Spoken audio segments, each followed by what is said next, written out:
Voting in progress.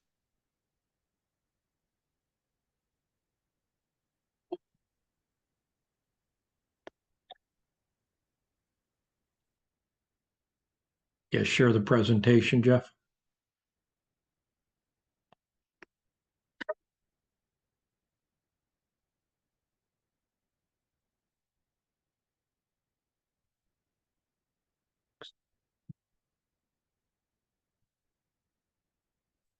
Hello again, everyone. This is Ken Kibler, Director of Client Profitability for eTruckBiz.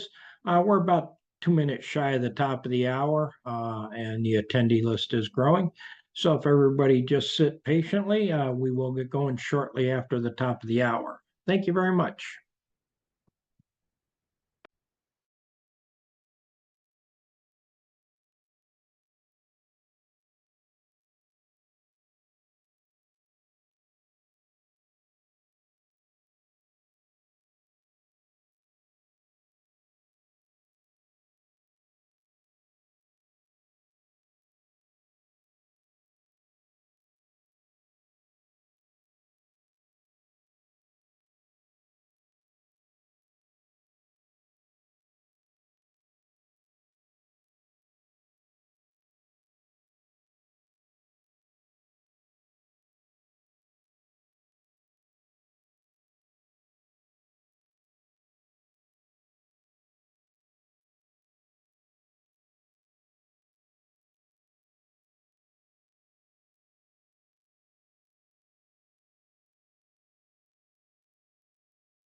All righty, we have reached the top of the hour. The attendee list seems to have leveled off. I'm sure we'll still have some people come in after we get rolling here.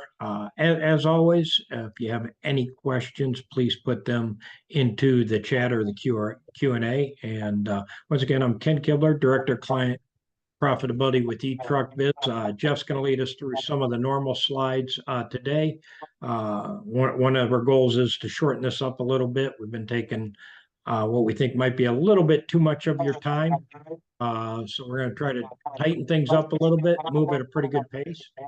But we do have some pretty interesting information for you today. So without further ado, it's over to Jeff Paulson.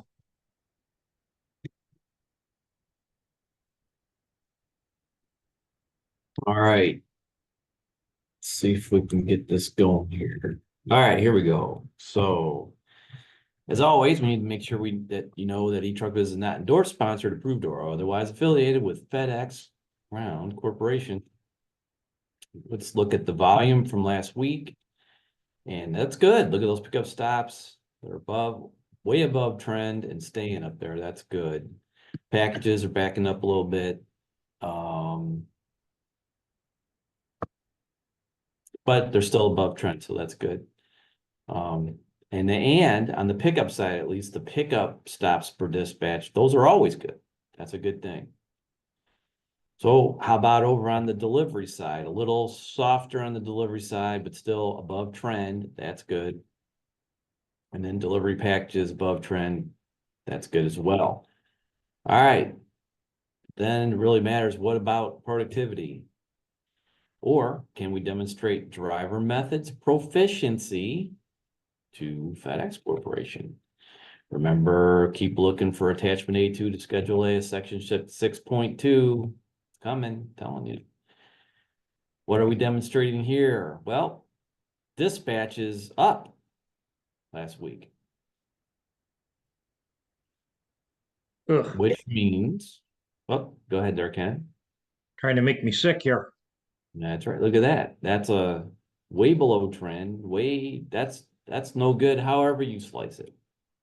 So in the last 3 weeks, if I'm reading this right, we've gone from 104 stops per dispatch down to 98.5. Roughly, yes, sir. So a little drop of 3.5 stops per dispatch at $4. We're losing significant money there. So everybody, please focus on this. Key to your profitability. July, you've got light volume coming up because just as it's a big vacation month for your drivers, it's also big vacation time for other people. So cut back accordingly. And we want to know, if you know, how many stops per dispatch, how do you have out there today? You know? Okay, some news out there. So welcome to FedEx Corporation, for those of you who haven't been here yet. If you didn't know, the Q4 FedEx earnings are out after the bell today at 4 o'clock Eastern. So it's going to be a big deal because not only is it the end of the quarter, but they'll be reporting on the end of the fiscal year. So again, here we go, 4 o'clock. There's actually, if you want, those of us that are a little anal about all this will be watching this. I'll be watching the earnings call. I don't know about you guys, but what's expected on the call?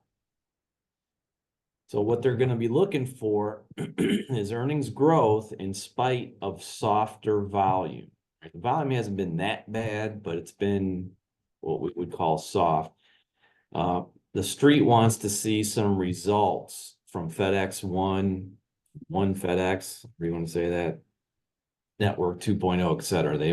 Okay, now it's time to see some results. Right? They're hoping to see them. And there's some rumors of a lot of big announcements coming or during the call this afternoon. So we'll see. We'll see. We're not going to speculate here at eTruckBiz. Call it like we see it. All right, you remember these guys?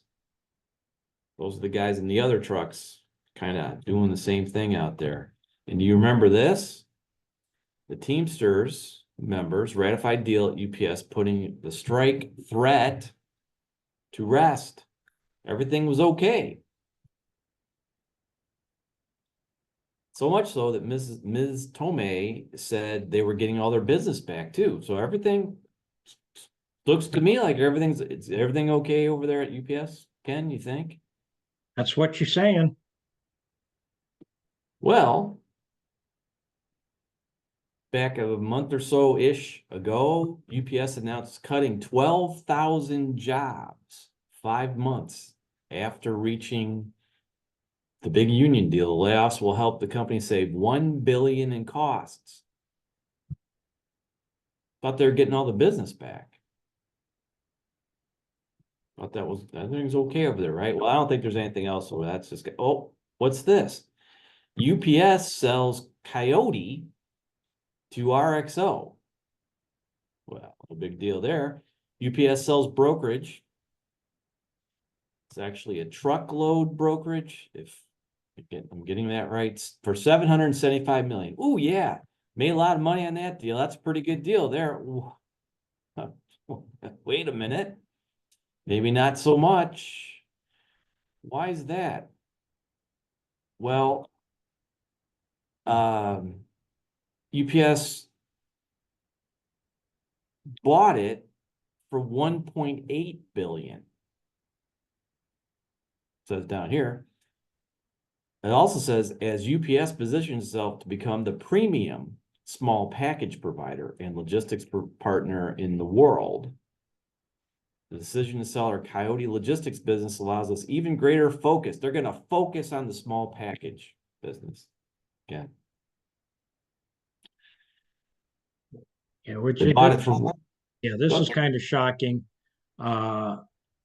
Say 10,000 loads a day in truckload brokerage, and in brokerage, if anybody's familiar with it, it's really a pass-through business. You don't have any assets. You're basically making money on every load that you move. So for this to happen and for them just to focus on the small package business is, if I was an investor, I'd be concerned about it because I like revenue from multiple sources. But they're going the opposite way.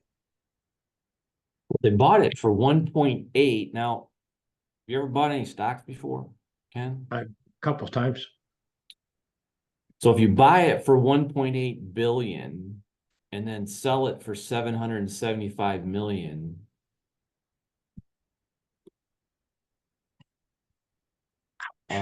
anyway, they were going to focus on, Ken said they were going to focus on small package market. They're going to be the greatest of all time. Okay, so maybe that one didn't go so well. Well, wait a minute. They laid off 12,000 folks and selling a business at a looks like over $1 billion loss. I think they're trying to raise some cash.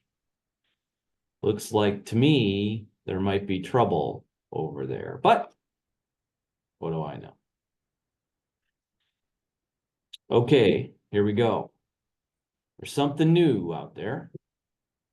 There's a new term to become familiar with. Today, we're all familiar with the term contracted service area or CSA. Ken, what is a contracted service area? It is a geographic area as defined in schedules that a contractor or independent service provider will provide pickup and delivery services within that geographic area. Good job. Almost verbatim from the contract. Pretty damn good there, Mr. Ken. Thank you. I get a gold star for the day. There you go. Good job. Well, sooner or later, everyone will be offered what is being termed an optimized CSA. An optimized CSA is the combination of ground, or what was ground, home delivery, remember that? Three-legged dog. There's three-legged dog over there. Express, but not all of it yet. And good old Smart Post, which is now, I believe, going to be called FedEx Economy. We'll see how, I think that's what that is. So you put all those together, you get an optimized CSA. That's great. By the way, are they dropping the e-commerce, non-e-commerce thing? I think that's probably in favor of commercial and residential. Oh, I don't want to call it that, but okay. E-commerce, non-e-commerce. Anyway, no big deal there, right? None at all. Gonna put it all together and not really a problem. Well, upon further review, it looks like you're being dealt another challenge.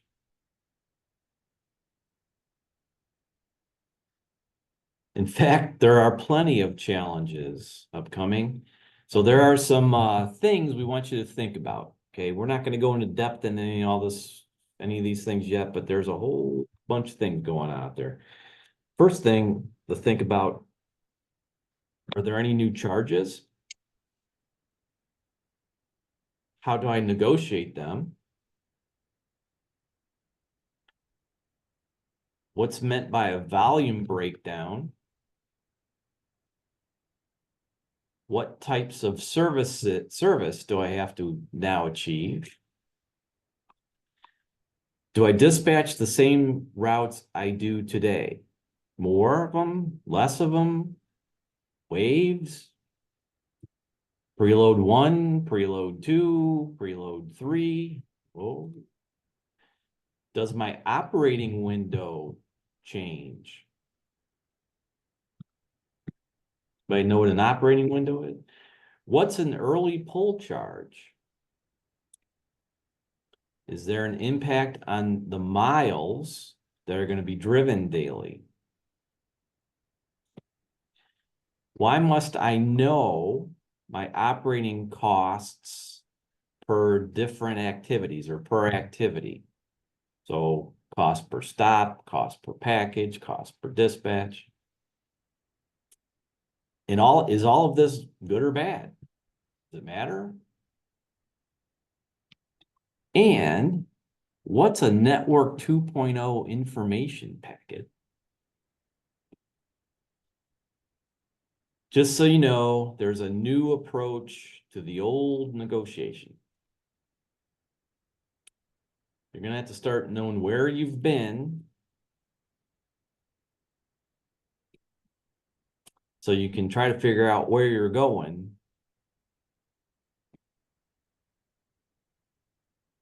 You can really try to figure out how you're going to get there.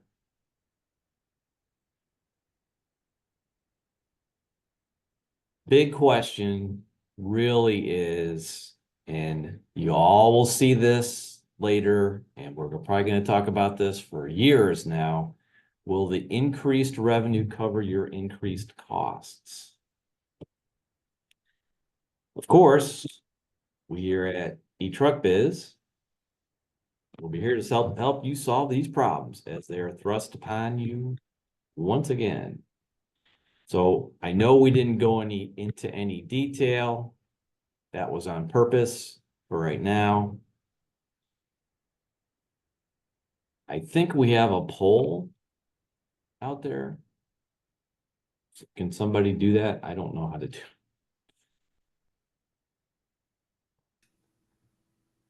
I don't seem to be able to do it either today. Mason, can you? Oh, wait. There it is. So the poll, what we want to know is, would you like to learn more about what we just went over? I know it was fast, and I know it was just some questions, but I got to tell you, it's a delicate thing right now.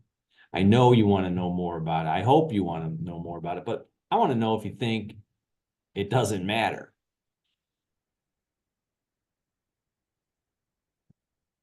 And then if you want to know more about what we just briefly hinted at, would you be willing to come to Huntsville, Alabama for an information session? So we'll leave this up here a second while folks, is there another question on here? Yeah, there's three. If we Oh. you can't come to Huntsville, where else would you like to host a meeting? Short answer. So, Okay, good. Yeah. So we're pretty sure, we'll go out on the road, but I think what we might want, I don't know, we'll see what we're going to do. Well, actually, we want to see what's going to happen to the poll here. If there's a lot of interest in certain areas, maybe we'll come there first. But just so you guys know, there's a ton here. It seems like it's not that much, but there's a lot of things going on here. All right. I don't know. Should we wait longer? Is that good? We've got about half in, so I think we're good. Good. Oh, let's see here.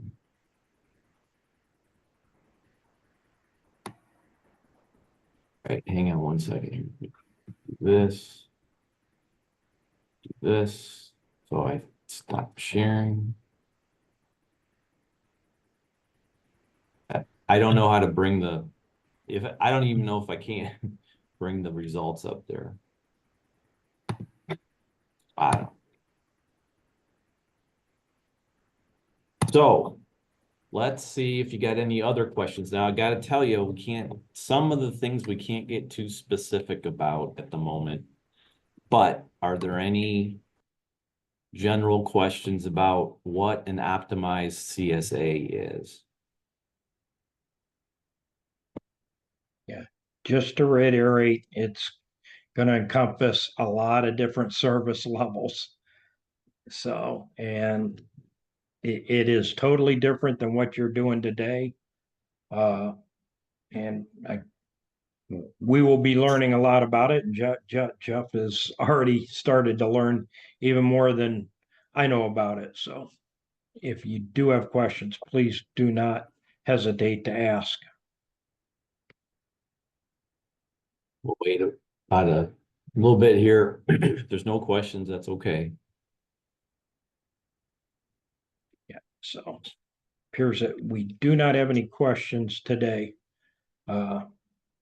Hopefully, some announcements will come out, as Jeff said, with the earnings release tonight. And it's going to be a big, should be a big, big to do tonight, correct, Jeff? We'll see. There's a lot of speculation and rumors, but we don't know that this whole journey with Network 2.0 and everything else. I mean, seems like there's a whole bunch of activity, then there's not, and then there is, and then they're behind, and they're not, but then they're behind. So we'll see. We'll definitely see. All righty. Well, it appears we don't have any other questions. As Jeff said, we purposely didn't go into a lot of detail because we're still learning some stuff there, but hopefully next week we should have some more detail on some of those subjects, those 10 points, because it's definitely going to affect your business significantly. And as Jeff said, eTruckBiz is always here to help you, especially through that negotiation that's getting more and more complicated with each rollout of Network 2.0. So, Jeff, anything else to add? No, sir, that's it. All righty. Well, thank you everybody for joining us today. Remember, next week is a holiday week with July 4th coming on Thursday. Friday, I imagine FedEx will still deliver. Means volume is going to be light. Saturday, volume is going to be light. Sunday, volume is going to be light. So make some cutback plans in your operation so you do not to see continued deterioration of your stops per dispatch, because 1 week with 3 or 4 days of light volume can wreck your profitability for the month. So start thinking about those light delivery days next week, and start thinking about them and planning for them now. But we will be back here next Tuesday to cover some more stuff. And once again, to kind of reiterate that you will be seeing very, very soft volume on Friday, Saturday, and Sunday of next week. So without further ado, please have a safe and profitable week. Thank you very much.